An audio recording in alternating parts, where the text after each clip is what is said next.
오늘 말씀은 에스겔 5장입니다. 에스겔서 5장.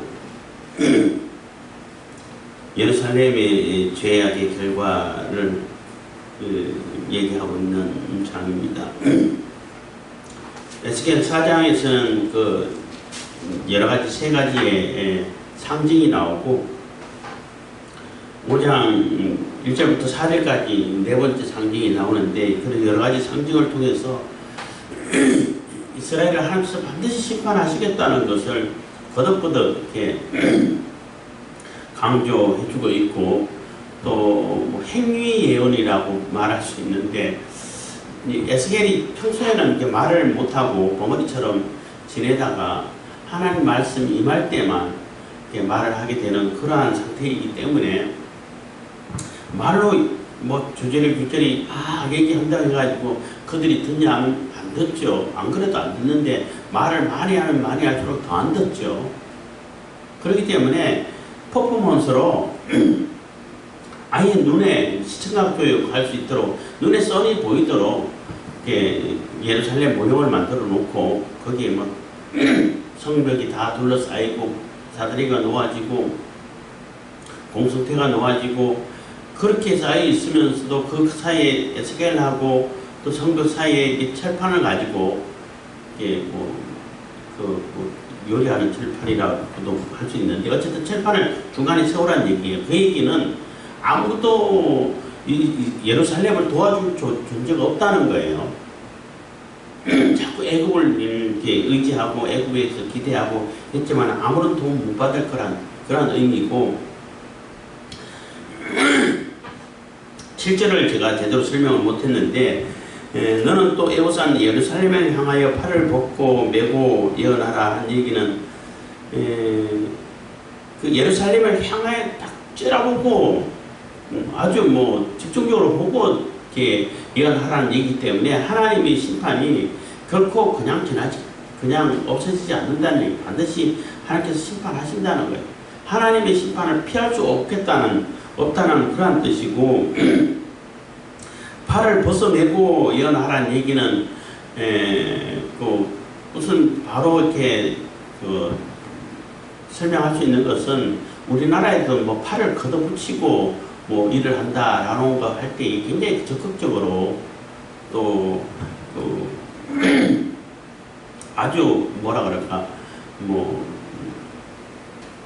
다른 일 다 제쳐놓고 이런 뜻이잖아요. 그런 의미도 있고 좀 더 나아가면은 포로로 잡혀갈 때 완전히 골고루 쪽 잡혀가는 것처럼 그러한 것이 연상되도록 이렇게 예언을 하고 있다라고 말할 수 있는 것입니다. 그래서 그 세 가지였죠. 하나님 모형을 만들고 또 한 가지는 이렇게 물을 왼쪽으로 390일, 오른쪽으로 40일 그 숫자에 뭘까 이렇게 찾아보다가 결국은 정확한 의미를 알 수는 없지만은 어쨌든 이스라엘의 죄를 위해서는 390일 또 유다의 죄를 위해서는 40일 해서 오른쪽으로 왼쪽으로만 또 오른쪽만 모로 누워있는 그러한 퍼포먼스를 또 하고 그러다가 또 이제 시간 되면은 식사를 또 해야 되니까 밥도 여러 가지 곡물 있는 거 다 긁어 모아가지고 먹는데도 하루에 한 끼를 그러니까 우리가 보통 먹는 사람들이 한 끼도 좀 안 되는 그런 양을 가지고 하루를 먹으라는 얘기 그만큼 식량 부족이 온다는 얘기인 거예요. 그리고 물도 한 2컵 가지고 하루 먹으라는 얘기를 하는데 그것도 굉장히 부족하다는 거죠. 물 부족도 오고 식량 부족도 오고 그리고 땔감도 마른 인분을 가지고 밥을 하라는데 그거는 안 됩니다. 너무 부정하고 더럽습니다. 한 번도 부정한 것을 먹은 적이 없는데 그러면 소똥으로 해라 이렇게 했는데 그만큼 이제 에너지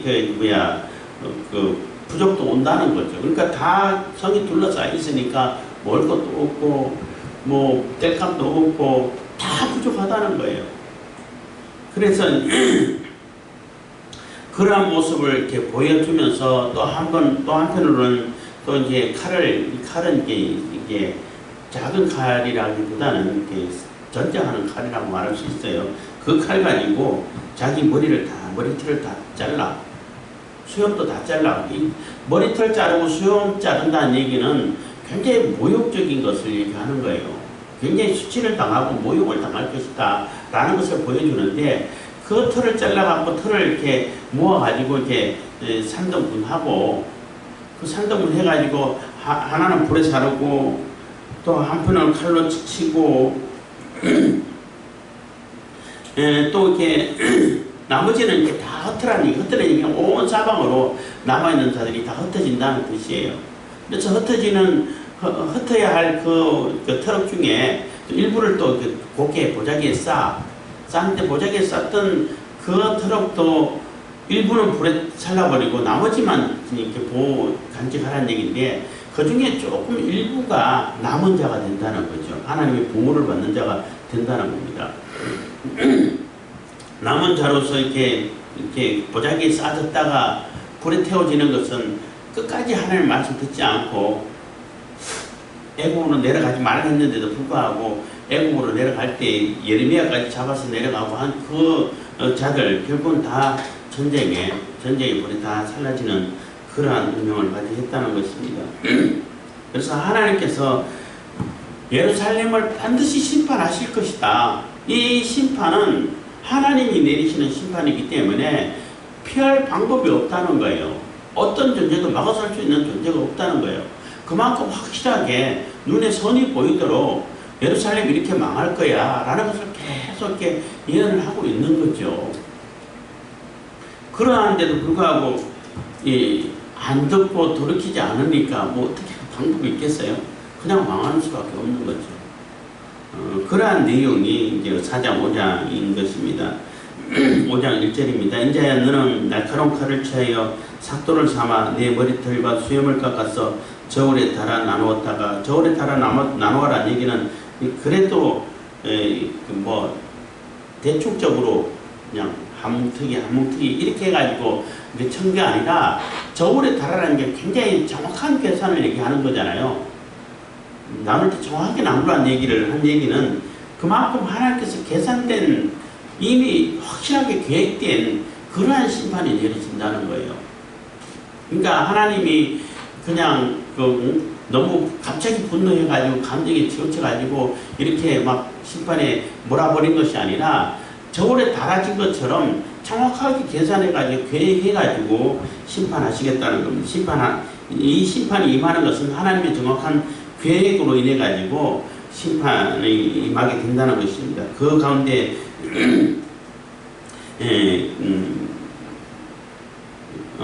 2절입니다. 그 성읍을 에워싸는 날이 차거든 너는 트럭 3분의 1을 성읍 안에 불사르고 3분의 1은 가지고 성읍 사방에서 칼로 치고 또 3분의 1은 바람에 흩으라. 내가 그 뒤를 따라 칼을 빼리라. 그래서 성읍이 에워싸는 날이 차거든. 그래서 머리를 다 이렇게 잘라놨다가 이제 예루살렘이 막 실질적으로 에워싸일 때가 됐잖아요. 그때쯤 뭘 얘기하는 것인데, 이게 에스겔이 예언하고 한 1년, 2년 정도 돼서 예루살렘이 망하는데, 한 1년 정도 있다가, 아니면 에워싸는 것은 한 2, 3년 계속 에워싸여 있었으니까 지금 바로 머리털 잘라가지고 흩어도 될 것 같아요. 지금 이렇게 쌓인다. 예루살렘의 모형을 만들어 놓고 이렇게 다 둘러싸일 거다. 포위가 될 것이다. 이렇게 예언을 하고 또 조금 먹으면서 또 이렇게 모로 누웠다가 또 이제 시간 되면 일어나서 또 밥을 또 이렇게 마른 똥 가지고 물 해가지고 먹으면 또 조금밖에 안 먹고 또 이렇게 예언을 하면서 일단 머리를 다 또 이렇게 다 미는 거죠. 칼로 밀어가지고 그 트럭을 모아놨다가 이게 다 둘러싸였다. 예언하는 이때가 벌써 둘러싸였을 수도 있어요. 어쨌든 그 트럭 가지고 3분의 1 나눠가지고 3분의 1은 성읍 안에서 불사르라는 얘기는 성읍 안에서 다 전쟁에 의해 가지고 다 죽는다는 얘기예요. 뭐 삼재일을 가지고는 성읍 사방에서 칼을 치고 각 사방에서 칼을 친다는 얘기는 도망간 자들 있잖아요. 성읍 안에서 불사른 자들은 결국 성읍 안에서 다 죽고 나머지는 막 도망가다 잡혀가서 죽는 것을 얘기하는 거예요. 도망가도 도망 못 간다는 거죠.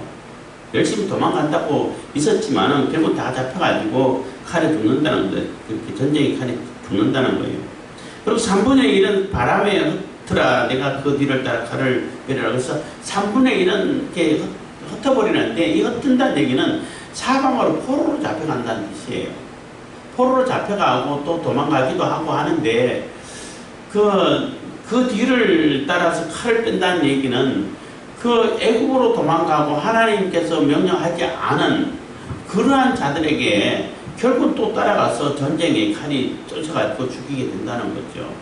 그것은 이제 예루살렘이 망하고 애굽 땅으로 가지 말라고 했는데도 불구하고 가지 말라고 할 때도 그 자들이 예레미야에게 와가지고 기도를 해달라. 무슨 응답이 오든지 않게 하나님이 응답 오는 대로 우리를 따를 것이다. 이렇게 얘기해놓고 내려가지 말라니까 거짓말이다. 그러고 이렇게 말도 안 되는 짓거리를 하고 그래서 내려가면 지들만 내려가지 예레미야까지 다 붙들고 잡아가지고 강제로 끌고 내려가가지고 거기서 결국은 애국 땅에서 결국은 바빌론의 칼에 다 죽게 되는 그러한 상황을 맞이한다는 것입니다.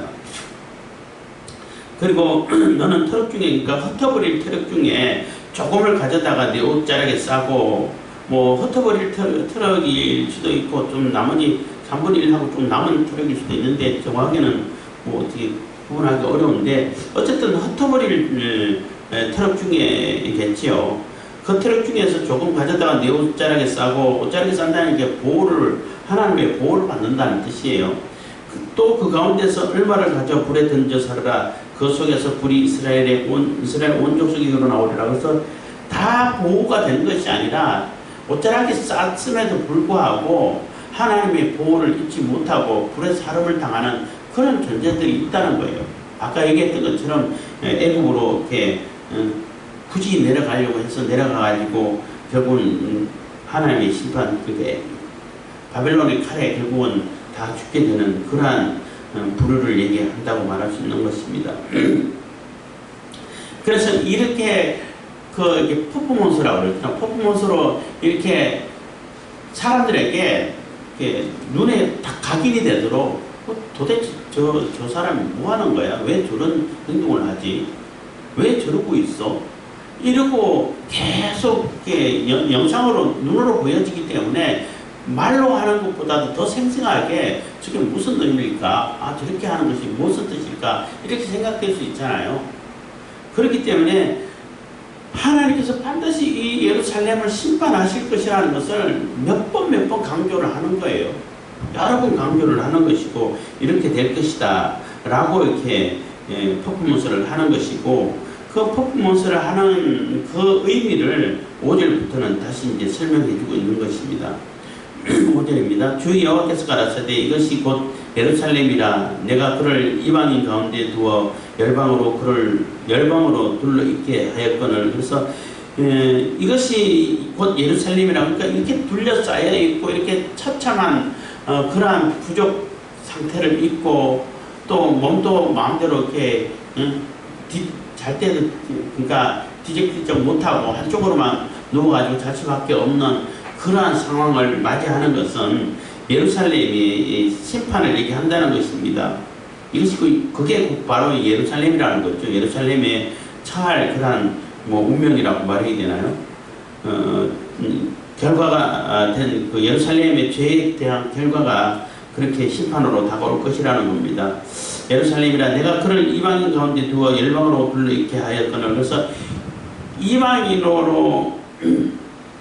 이방인 가운데 두어서 열방으로 둘러 있게 했다는 얘기는 그 예루살렘이 처한 그러니까 이스라엘이 있는 그 지정학적인 요소를 얘기하는 거죠.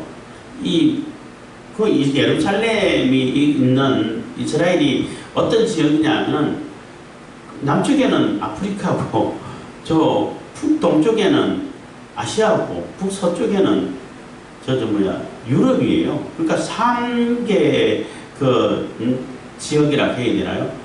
대륙이라고 해야 되나요? 뭐 대륙이라고 할 수 있는데 다 엮을 수 있는 그 중앙에 있어요. 그러니까 굉장히 중요한 위치죠. 중요한 위치이기 때문에 그 완전 길목인데 우리는 한반도하고 똑같아. 길목인데 그 길목에 있는 그 이스라엘이 강하면은 그 아시아, 유럽, 아프리카에 다 영향을 미칠 수 있는 거예요. 그 영향력을 끼칠 수 있는 거죠. 근데 약하고 힘없고 하면은 온 사방에서 다 짓밟힘을 당한다는 거예요. 아시아에서 아프리카 내려갈 때도 그 지나가야 되고, 아프리카에서 또 아시아나 유럽으로 갈 때도 지나가야 되고, 유럽에서 또 뭐 아프리카 간다든지 또 아시아를 간다든지 또 지나가야 되고. 그러니까 힘이 없으면은 온 사방에서 짓밟힌다는 거예요. 힘이 있으면은 온 사방에 영향을 끼치고 있고 온 세계를 중심이 될 수 있는, 온 세계 중심이 될 수 있는 그런 지역이라는 얘기예요. 그래서 이방인들을 둘러가지고 이방인 가운데 뒀다는 얘기는, 열방으로 둘러있게 했다는 얘기는 이스라엘이 그 중앙에 딱 넣어가지고 온 세계의 빛의 역할을 할 수 있도록, 온 세계에 하나님의 말씀을 전가하고 영향을 끼칠 수 있는 그런 위치에 딱 갖다 놨는데, 빛의 역할을 한 게 아니라 오히려 온 세계의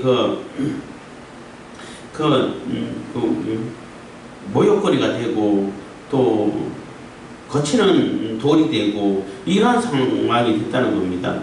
6절 그가 내 규례를 거스려 이방인보다 악을 더 행하며 내 율례도 그리함이 그 둘러있는 열방보다 더하니 이는 그들이 내 규례를 버리고 내 율례를 획치 아니하였습니다. 그래서 거기 중앙에 딱 나와가지고 온 열방에 하나님이 살아계심을 보여주고 하나님의 율례를 증거하고 율례를 잘 보존해서 전하는 그런 역할을 하게끔 했는데, 그 역할을 해야 할 이스라엘이, 유다가 그 역할을 안 하고 하나님의 규례를 오히려 버려버리고 이방인보다 더 악한 짓을 한다는 거예요. 그러니까 심판을 면할 수가 없는 거죠. 심판을 피할 방법이 없다는 겁니다. 그리고 그래서 그가 내 율례를 거스려 이방인보다 더 악을 행하며 이방인보다 더 악한 행동을 한다는 거죠. 내 율례도 그리함이, 하나님 율례도 이방인들처럼, 이방인들은 하나님을 뭐 믿지도 않고 뭐 관심도 없죠. 그것처럼 그보다 더 악하게 하나님 율례를 범했다는 것입니다. 무시했다는 거죠. 이는 그들이 내 규례를 버리고 내 율례를 획치 아니하였음이니라. 7절 그러므로 나 주 여호와가 말하노라. 너희 요란함이 너희를 둘러있는 이방인보다 더하여 내 율례를 획치 아니하며 내 규례를 지키지 아니하고 너희를 둘러있는 이방인의 규례대로도 획치 아니하였느니라. 그래서 너희 요란함이, 너희가 행동하는 그런 행동이 짓거리라고 말할 수 있는, 좀 나쁜 말 하면 짓거리라고 말할 수 있는데, 너희들이 행동하고 있는, 너희들이 생활하고 있는 그 모습이 이방인들보다 더 악한 짓을 하고 있다는 거예요. 하나님의 말씀을 가지고 하나님 율례를 주고 하나님 율법을 가지고 하나님 말씀대로 살아서 많은 온 열방들, 열국들에게 본이 보여가지고 본이 돼서 그들에게 여호와 하나님이 살아계심을 보여줘야 할 그러한 존재인데, 그 사람, 이스라엘, 유다, 예루살렘 백성들은 열방들에게 본인을 보이기는커녕 그들보다 더 악한 짓을 한다는 거예요. 더 나쁜 짓을 하고 더 더럽고 가증한 짓을 하고 가장 악한 짓, 각종 더러운 짓을 다 끌어모아 한다는 거예요. 이방인들이 하는 짓을 그거를 자기들이 끌고 와가지고 더 심하게 한다는 거예요. 그러니까 심판을 안 당할 수가 없죠. 하나님 입장에서는 화가 나죠. 당연히 진노가 쏟아질 수밖에 없는 거죠. 그리고 너희를 둘려있는 이방인의 규례대로도 획치 아니하였느니라 하는 얘기는, 하다못해 이방인들하고 똑같이 해도 사실 심판 당하죠. 그렇잖아요. 이방인들 하나님을 모르기 때문에, 하나님을 모르는 상태에서 하나님을 외면하고 살았기 때문에 심판 안 당하냐면 심판 당해요. 당하긴 당하죠. 근데 유대인들이 이방인들하고 똑같이 행동을 해도 심판을 당할 수밖에 없는데 더 당하겠죠. 너는 하나님 말씀 알면서도 그렇게 똑같이 하냐? 하고 심판 당하죠. 그런데 더 심하게 해. 이거는 하나님의 진노와 분노를 자초해가지고 어마어마하게 쏟아지게 만들 수밖에 없는 그런 행동을 하고 있다는 거예요. 그러니까 어떻게 하나님의 말씀을 가지고 있고 하나님 율례를 지키고 하나님께서 보호해 주시고 하나님께서 이끌어 주신 그 백성이 하나님의 백성이라는 그러한 이름을 가진 그 이스라엘이 어떻게 이방인들보다 더 악한 짓을 하냐는 거예요. 그러면은 나는 하나님의 백성이니까 하나님께 선택한 자니까 나 구원받은 자니까 무슨 짓을 해도 괜찮아. 맨날 구원파 얘기를 하는 건데 그러면 하나님께서 아이고 그래 너 내 백성이니까 네 마음대로 해 이렇게 해주시겠어요? 하나님의 분노는 더 크게 쏟아진다는 얘기예요. 응?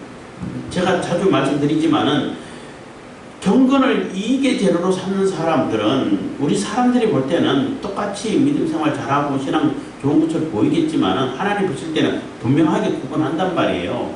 그러한 자들은 아예 그냥 믿음 없는 사람들이 악한 행동을 해가지고 심판받는 것보다도 더 심한 심판을 받을 수밖에 없는 거예요. 그 이유가 지난번에 말씀드렸습니다만은 아예 바알을 섬긴다든지 아세라를 섬긴다든지 몰렉을 섬긴다든지 이렇게 아예 우상을 섬기면은 저건 우상이기 때문에 섬기면 안 돼. 이렇게 분별을 할 수 있고 판단이라도 할 수 있는데 하나님 말씀을 지키려고 하는 사람들은 근데 그 여로보암처럼 단과 베델에 송아지를 세워놓고 이게 여호와 하나님이야 이렇게 가르쳐 버리면은 여호와 하나님인 줄 알고 믿었는데 엉뚱한 걸 믿은 거야. 굉장히 죄가 더 크죠. 그것처럼 하나님 신앙생활을 하고 하나님께 나아가고 하나님을 찬양하고 예배하는 그러한 자세가 경건을 이익의 재료로 삼는 사람처럼 그걸 이용해가지고 자기 욕심을 챙기고 자기의 정치적인 목적을 세우려고 하고 하는 이런 사람들을 그런 사람들을 볼 때에 다른 사람들이 분별을 못해갖고 저게 신앙생활을 하는 그런 잘하는 모습인가 보다 그렇게 해야 되나 보다 이렇게 여러 사람들을 미워하고 착각하게 만든다는 거예요. 그러니까 그 죄가 훨씬 더 크죠. 절대 그렇게 해서는 안 된다는 것입니다. 그것처럼 이스라엘 백성들이 당연히 하나님 말씀을 맡아가지고 보존해야 할 뿐만 아니라 그 하나님의 말씀을 가지고 율례를 가지고 하나님 말씀 따라 사는 자들이 이렇게 하나님의 복을 받고 하나님의 은혜를 입고 사는 것이 이렇게 복된 삶이 되는 거야 라는 것을 보여줘야 되는데 보여주기는커녕 이방 사람들을 하는 것처럼 똑같이 할 뿐만 아니라 더 심하게 해. 더 심한 악한 행동을 하고 더 더러운 짓을 해. 그냥 단순히 우상 숭배만 해. 그거 다 우상 숭배에 포함되는 거예요. 우상 숭배만 열심히 생활은 잘하고 있는데 단지 바알을 생기고 다 우상 생기고 그랬다는 얘기가 아니에요. 우상을 열심히 섬겼다는 얘기는 그 행동 자체가 너무나 더럽고 악하고 가증스럽다는 얘기인 거예요. 그렇게 행동하면은 하나님께서 심판 안 하시겠냐는 거예요.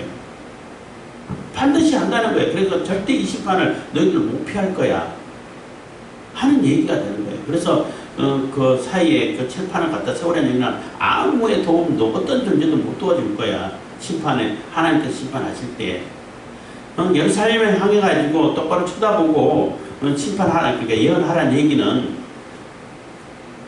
그 하나님의 시선을 하나님의 심판을 절대 못 피할 거라는 얘기가 되는 겁니다.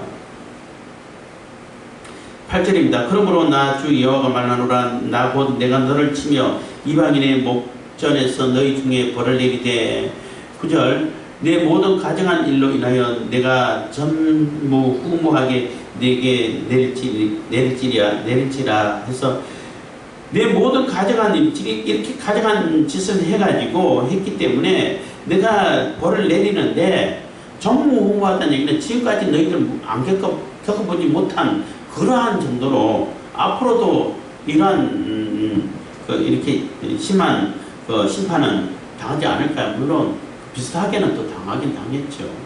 로마 시대 때 아주 철저하게 예루살렘이 파괴되기도 했습니다만은 어쨌든 로마 시대 때 그 이후에도 결국 사람은 또 이주해서 살았는지 모르겠습니다만은 바빌론 포로 될 때는 포로 기간 동안에 예루살렘 사람이 못 살았어요. 완전히 폐허가 되어버렸어요. 사람이 살 수 없는, 사람이 안 사는 그러한 도시가 되어버렸어요. 그래서 포로 귀환할 때에 누가 예루살렘에 살 것인가 서로 안 살라고 그래. 지금은 도시기 때문에, 수도기 때문에 서로 가려고 하겠지만은 안 살라고 그래. 왜냐, 아무것도 없거든. 그리고 공격이 표적이 되거든. 그래가지고 제비 뽑아가지고, 그럼 너 살아, 이렇게 해가지고, 이주해가지고 살게 되는 그런 상황이 됐는데, 그러니까 전무후무하다는 얘기는 무시무시하다는 얘기가 되는 거예요. 그러한 심판이 내려질 것이다 라고 예언을 하고 있는 것입니다. 10절 그리한즉 너희 중에 아비가 아들을 먹고 아들이 그 아비를 먹으리라. 내가 벌을 내게 내리고 너희 중에 남은 자를 다 사방에 흩으리라. 그래서 얼마나 극심하냐면은 식량난이 심하냐면은 이게 너무 끔찍하죠. 아비가 아들을 먹는다는 거예요. 그러니까 힘이 약하면은 먹히게 된다는 거죠. 아비가 아들을 먹고 또 아들이 아비를, 그러니까 아버지가 힘이 없고 늙고 쇠약하면은 잡아먹는 그게 뭐냐는 거예요. 그게 물론 신명기에서는 다 예언을 했어요. 너희들은 하나님 말씀 떠나 살고 또 더러운 우상을 숭배하고 하나님 말씀에서 벗어난 삶을 살면은 그런 일이 벌어질 것이다 해서 또 뭐 이스라엘 뭐 사마리아가 둘러싸였을 때 포로 됐을 때 그런 일이 있어졌고 또 여러 번 역사 중에 있어졌는데 그러한 일이 있을 거라는 겁니다. 그만큼 극심한 식량난을 겪게 될 거라는 것을 얘기하는 것입니다. 그리고 너무나 끔찍한 상황이 벌어진다는 거죠. 그리고 너희 중에 남은 자를 다 사방에 흩은다는 얘기는 다 포로로 잡아가고 포로로 잡아가 뿐만 아니라 남겨진 자들도 있는데 그 남겨진 자들조차도 예루살렘에는 아니지만 이스라엘 유다 땅에 남은 자들이 좀 있는데 그 남은 자들도 그 남아있으면 하나님 말씀대로 남아있어서 순종하고 있었으면은 그 보호가 됐을 텐데 남은 자가 됐을 텐데 그 또 암몬으로 또 애국으로 도망가가지고 결국 거기서 다 심판당하는 하나님의 심판의 칼이 바빌론의 칼이 따라가서 그들을 다 죽게 되는 그러한 결과를 맞이했다는 것입니다. 11절 그러므로 나 주 여호와가 말하노라. 내가 나의 삶을 두고 맹세하노니 내가 모든 미운 물건과 모든 가증한 일로 내 성소를 더럽혔은즉 나도 너를 아껴보지 아니하며 긍휼을 베풀지 아니하고 미약하게 하리니. 그래서 너희들이 하나님의 성소를 하나님의 이름을 너무나 더럽게 만들었다는 거예요. 그렇기 때문에 나도 너희들 긍휼히 여기지 않겠다는 겁니다. 절대 은혜를 베풀지 않겠다는 겁니다. 그대로 심판하고 그대로 심판당하도록 내버려 두겠다는 거죠. 내버려 둘 뿐만 아니라 심판하도록 그냥 적극적으로 더 그 심판자를 보내겠다는 겁니다. 그래서 하나님의 이름을 더럽히고 하나님의 이름을 욕되게 하면은 그 하나님의 이름을 욕되게 한 그 대가를 안 받겠어요. 아까 구원파 얘기를 잠깐 했는데 나는 모든 죄를 용서받았기 때문에 무슨 짓을 해도 괜찮아. 그 하나님 이름을 욕되게 하는 것이지 하나님 이름을 영광스럽게 하는 거예요. 그 심판 당해요. 그러니까 구원파는 절대 구원하고 상관없는 자들인 거예요. 12절입니다. 너희 가운데 3분의 1은 원역으로 죽으며 기근으로 멸망할 것이요 3분의 1은 너희 사방에서 칼에 엎드러질 것이며 3분의 1은 내가 사방으로 흩고 그 뒤를 따라 칼을 빼리라. 그래서 그 트럭을 이렇게 흩은 그 의미를 얘기하는 거예요. 3분의 1은 원역으로 죽는다는 얘기는 이렇게 둘러싸여 있으면은 성 안에서 물론 포로 당해 있으면은 성 안에서 다 죽는다는 얘기는 불에 태워버리라고 했잖아요. 포위하고 있기 때문에 아무도 들어가고 나가지 못하게 해가지고 몇 년 동안 포위하고 있으면 그 안에 있는 성 안에 있는 자들이 뭐 전염병이 나돌고 죽어가지고 또 전염병뿐만 아니라 기근에 죽고 결국은 스스로 이렇게 죽게 된다는 거예요. 전쟁이 나면 당연히 원역이 오고 그러니까 전염병이 퍼지고 또 그러니까 죽은 시체들 처리 못하고 하다 보면 거기서 병균이 일어나 전염병이 퍼지고 또 기근 아까 얘기했던 것은 식량난이 오고 기근이 와가지고 다 죽게 되고 이렇게 된다는 것입니다. 그래서 그리고 또 3분의 1은 이 사방에서 칼에 엎드려진다는 얘기는 결국은 또 성이 함락돼가지고 결국 칼에 엎드려지고 다 이렇게 죽게 되고 거기서 또 도망가는 자들은 쫓아가가지고 또 죽게 되고 결국은 이렇게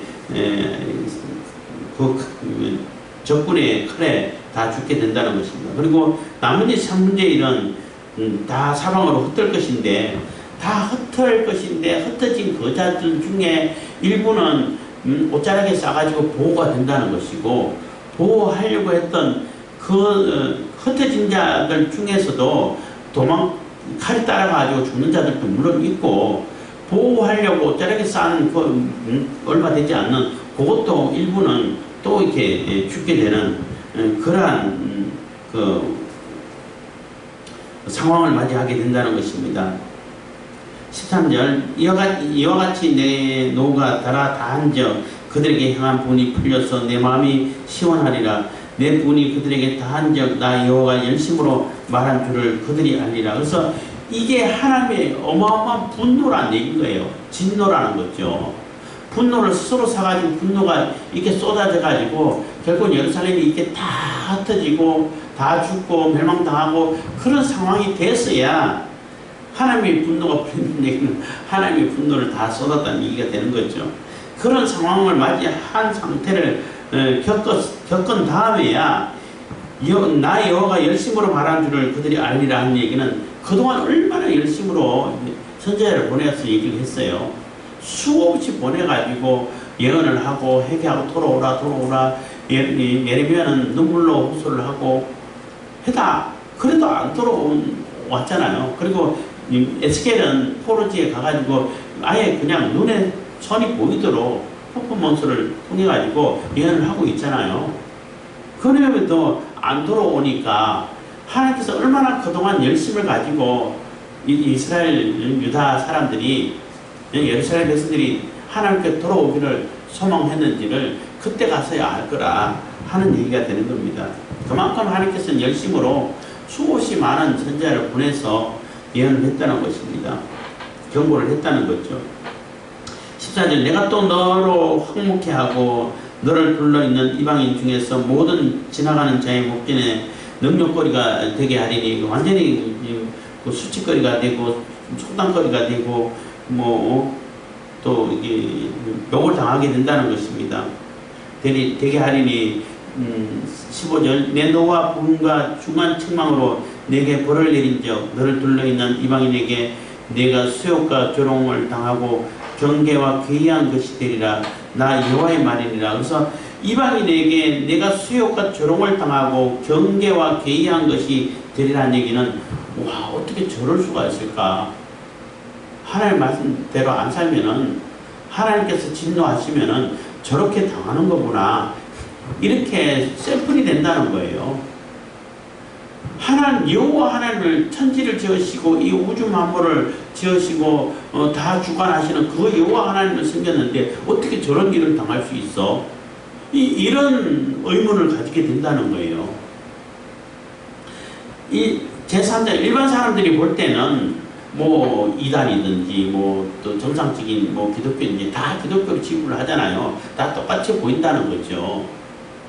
그렇지만 하나님 보실 때는 분명히 분별이 되고 구별이 돼요. 그래서 반드시 분리해서 심판하셔요. 그리고 아까 얘기했던 것처럼 경건을 이익의 재료로 사는 사람들은 이단도 아니고 같은 교회에서 같이 예배드리는 사람들 중에 있다는 얘기예요. 사람들은 분별을 잘 못해. 저 사람이 진짜 신앙이 좋은 사람인지 아니면 그 신앙을 이용해가지고 자기의 어떤 이득을 취하려고 하는 것인지 잘 몰라. 하나님께서 분명히 분별하신다는 거예요. 근데 다른 사람들이 볼 때 예수님 믿지 않고 기독교가 아니고 종교를 인정하지 않는 그런 사람들이 볼 때는 전능하신 하나님을 믿는다고 해놓고 그 하나님이라고 그랬는데 그 하나님 믿는 자들이 어떻게 적고를 당해? 이렇게 괴이한 그러한 그 모습이 된다는 것입니다. 16절입니다. 내가 멸망케 하는 기근의 독한 살로 너희를 멸하러 보내되 기근을 더하여 너희의 의뢰하는 양식을 끊을 것이라. 그래서 기근을 보내서 너희들이 의지하고 그래도 먹을 게 좀 남아있기 때문에 버틸 수 있어 했던 것까지 다 끊어버리겠다는 것입니다. 그래서 결국은 뭐 먹을 게 없어가지고 자식을 삶아먹고 이런 끔찍한 일을 보게 된다는 거죠. 내가 기근과 악한 짐승을 너희에게 보내어 외롭게 하고 너희 가운데 온역과 사욕으로 행하게 하고 또 칼이 너희에게 임하게 하리라. 나 여호와의 말이니라. 그래서 내가 기근과 악한 짐승을 너희에게 보낸다는 얘기는 뭐 너희들에게 그 피해를 주고 뭐 모든 존재가 와서 너희들을 다 그 피해를 줄 걸, 그 해를 가할 거라는 얘기인 거예요. 그만큼 하나님의 진노가 극심하다는 얘기인 겁니다. 하나님의 진노를 이렇게 쏟을 수밖에 없는 그런 상황이라는 거예요. 그래서 기근도 오고 악한 짐승도 오고 별것이 다 와가지고 너희들을 심판하고 너희들에게 해를 가하고 죽일 거고 할 것인데 아무도 돕는 자가 없다는 거예요. 그러니까 외롭게 한다는 얘기는 아무도 도와주는 존재가 없다는 거예요. 그들이 그렇게 물고 빨고 기대를 했던 애굽도 안 도와준다는 거예요. 못 도와준다는 거죠. 자기 코가 숙제한테 못 도와주겠어요. 그럼에도 불구하고 애굽만 바라보고 있어요. 아니 가장 큰 게 도움이 되는 가장 큰 능력이 되는 하나님은 버려두고 딴 데 가서 계속 도움을 구해. 그 도움이 되겠냐는 거예요.